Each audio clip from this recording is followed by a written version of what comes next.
നിങ്ങൾ ഒരു സാമ്പത്തിക സ്വാതന്ത്ര്യം അല്ലെങ്കിൽ ഫിനാൻഷ്യൽ ഇൻഡിപെൻഡൻസ് ആഗ്രഹിക്കുന്ന ഒരാളാണോ? അങ്ങനെ ആഗ്രഹിക്കുന്ന ഒരാളാണെന്നുണ്ടെങ്കിൽ നിങ്ങൾ തീർച്ചയായിട്ടും കണ്ടിരിക്കേണ്ട ഒരു വീഡിയോ ആയിട്ടാണ് ഇന്ന് നമ്മൾ വരുന്നത്. ഫിനാൻഷ്യൽ ഇൻഡിപെൻഡൻസ് നേടാനുള്ള ഒരു 10 ടിപ്പുകളാണ് ഇന്നത്തെ വീഡിയോയിൽ നമ്മൾ പറയുന്നത്.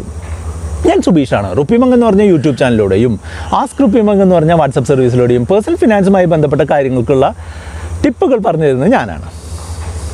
ഫിനാൻഷ്യൽ ഇൻഡിപെൻഡൻസ് അല്ലെങ്കിൽ സാമ്പത്തിക സ്വാതന്ത്ര്യം നേടുക എന്ന് പറഞ്ഞാൽ എന്താണ്?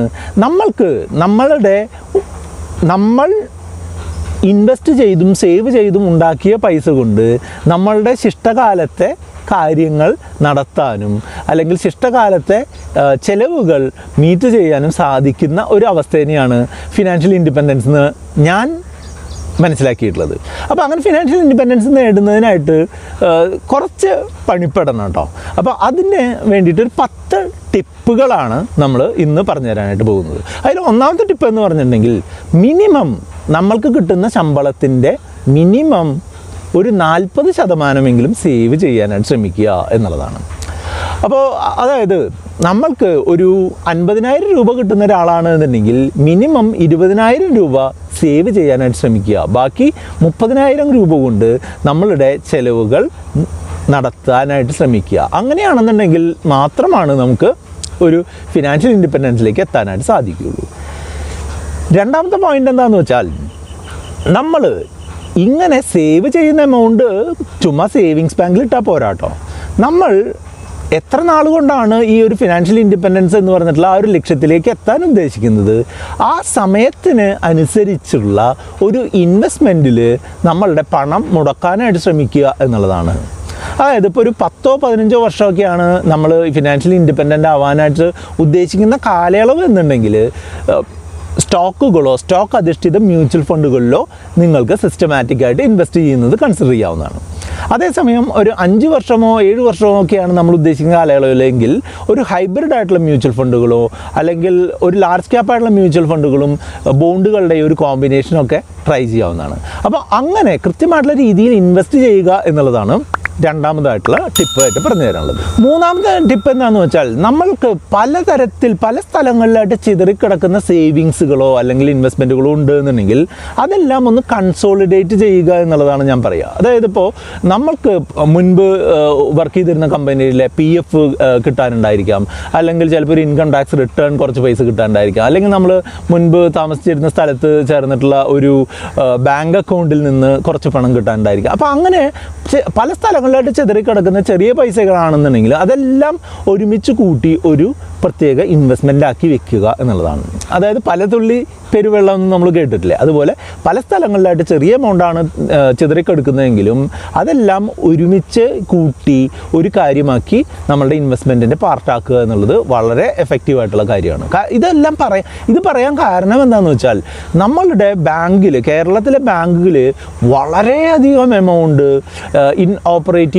ഓപ്പറേഷനിൽ അല്ലാത്ത അക്കൗണ്ടുകളിലും ഒരു ഫ്രീസ് ആയിട്ടുള്ള അക്കൗണ്ടുകളിലൊക്കെ കിടക്കുന്നുണ്ട് എന്നുള്ളൊരു വാർത്ത നിങ്ങൾ ഈ അടുത്ത് വായിച്ചിട്ടുണ്ടാവും. അപ്പോൾ അങ്ങനെ നമ്മളെപ്പോലുള്ള പലരും ഇതിൽ ശ്രദ്ധ വയ്ക്കാതെയാണ് ഈ എമൗണ്ട് ഇനോപ്പറേറ്റീവ് അക്കൗണ്ടോ അല്ലെങ്കിൽ ഡെഡ് അക്കൗണ്ടിലൊക്കെ മാറിപ്പോയിട്ടുള്ളത്.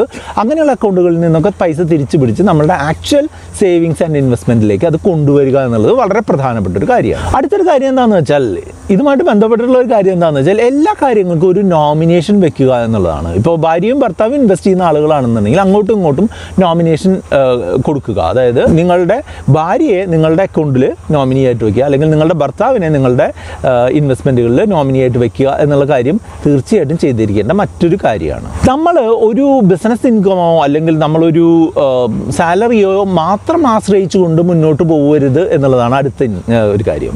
ഫിനാൻഷ്യലി ഇൻഡിപെൻഡൻ്റ് ആവണമെന്നുണ്ടെങ്കിൽ നമ്മളുടെ ഇൻട്രസ്റ്റുകളെയും അല്ലെങ്കിൽ നമ്മളുടെ ഒരു ഹോബികളെയും ഒക്കെ ഒരു ഇൻകമാക്കി മാറ്റാനുള്ള എന്തെങ്കിലും കാര്യങ്ങൾ ചെയ്യാനായിട്ട് ശ്രമിക്കുക എന്നുള്ളതാണ്.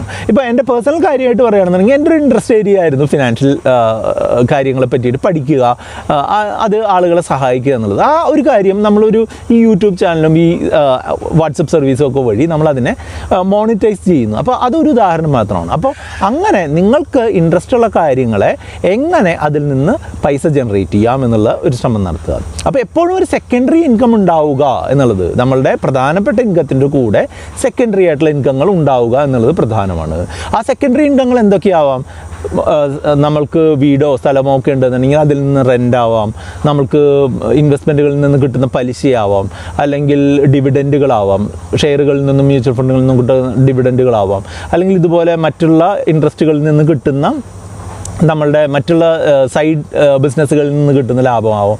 അങ്ങനെയുള്ള കാര്യങ്ങളൊക്കെ വഴി ഒരു സെക്കൻഡറി ഇൻകങ്ങൾ ഉണ്ടാക്കുക എന്നുള്ളത് ഫിനാൻഷ്യൽ ഇൻഡിപെൻഡൻസിന് വളരെ പ്രധാനപ്പെട്ട കാര്യമാണ്. അപ്പോൾ നമ്മുടെ പ്രധാനപ്പെട്ട ജോലി നമ്മൾക്ക് ഉപേക്ഷിച്ചാലും നമ്മളുടെ ഹോബി നമ്മൾക്ക് മുന്നോട്ട് പോയിക്കൊണ്ട് നമ്മൾക്ക് ഒരു ഫിനാൻഷ്യലി ഇൻഡിപെൻഡൻ്റ് ആവാനായിട്ട് തീർച്ചയായിട്ടും സാധിക്കുന്ന ഒരു കാര്യമാണ് അങ്ങനെ ചെയ്തു കഴിഞ്ഞാൽ. ഇപ്പോൾ ഈ ഫയർ മൂവ്മെൻറ്റ് എന്ന് പറഞ്ഞുള്ള ഒരു മൂവ്മെൻറ്റ് വളരെ ശ്രദ്ധയാർജിച്ചു വരുന്ന ഒരു സമയമായതുകൊണ്ട് തന്നെ ഇപ്പോൾ ജോലിക്ക് പോയി തുടങ്ങുന്ന ആളുകൾ പോലും ഈ ഫയറിനെ പറ്റിയിട്ട്, ഫയർ എന്ന് പറഞ്ഞാൽ ഫിനാൻഷ്യൽ ഇൻഡിപെൻഡൻറ്റ് റിട്ടയറിങ് ഏർലി, പെട്ടെന്ന് എങ്ങനെ നമുക്ക് ഫിനാൻഷ്യലി ഇൻഡിപെൻഡൻ്റ് ആയിട്ട് റിട്ടയർ ചെയ്യാം എന്നുള്ളതിനെ പറ്റിയിട്ടുള്ള മൂവ്മെൻറ്റാണ് ഈ ഫയർ.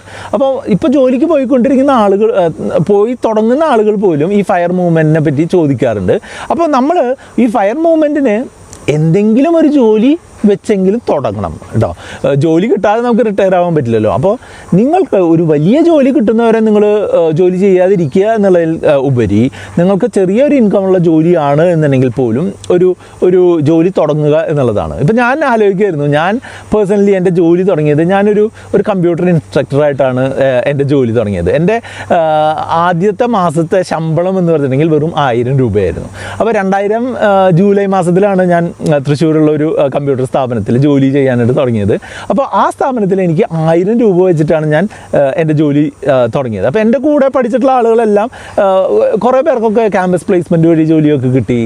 പക്ഷേ നമ്മൾ കുറേ പേർക്ക് മറ്റുള്ള IT കമ്പനികളിലൊക്കെ ജോലി കിട്ടി. പക്ഷേ നമുക്ക് എന്തുകൊണ്ടോ അത് അങ്ങനെ ഒരു ഓപ്പർച്യൂണിറ്റി കിട്ടാതിരുന്നുകൊണ്ട് നമ്മളത് മിണ്ടാതിരിക്കുകയല്ല ചെയ്തത്. അതിന് പകരമായിട്ട് ഒരു ജോലി എൻഗേജ്ഡ് ആവാനുള്ള, എന്നാൽ ചെറിയൊരു ഇൻകം ജനറേറ്റ് ചെയ്യാനുള്ള ഒരു ജോലി വെച്ച് തുടങ്ങുകയാണ് ചെയ്തത്. അപ്പോൾ അതുപോലെ നിങ്ങൾക്കും ചെറിയൊരു ജോലിയാണെന്നുണ്ടെങ്കിലും അത് വെച്ച് സ്റ്റാർട്ട് ചെയ്യുക എന്നുള്ളതാണ് പ്രധാനം.